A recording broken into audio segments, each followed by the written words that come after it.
So you're excited for your pension once again because of China, US, and tariff talks.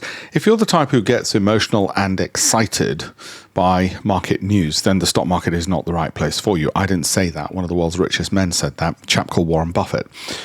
You're probably also the type who panicked when the tariffs were announced.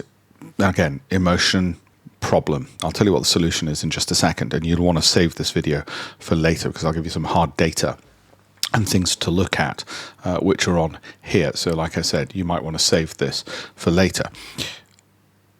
We're not here to gamble and speculate on what may or may not be happening inside Donald Trump's head or for any other matter.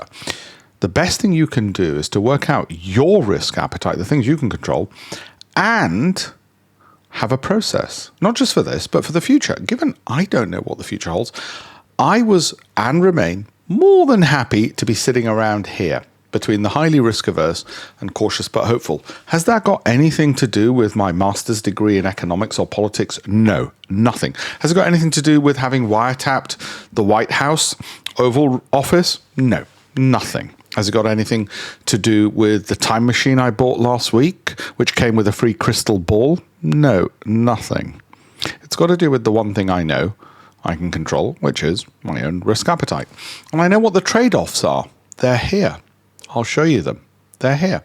So for each appetite, you make a choice. Now, for me, it is not a question of gambling on what may or may not happen. Though there are people who like to do that. They're usually called retail investors and financial news sites. For me, I'm over here. Whether I'm right or wrong, I know I'm right for a very simple reason.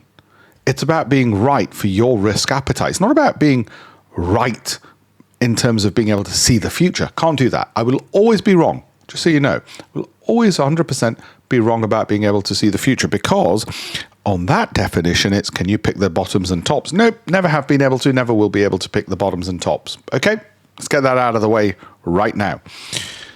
What I can pick is what's right for my risk appetite. Simple as that. Okay, so if you want to have a different set of goalposts and say, can you pick tops and bottoms and see into the future? I ain't your guy. If you want somebody who says to you, is there a process that'll give me peace of mind? That's me. Welcome home. Okay, have a look at the links in the bio and you'll see why this is the approach Warren Buffett's always used. Process-driven, sitting back, waiting, and it's the one that I suggest you ought to use as well. Work out what you can control and follow that.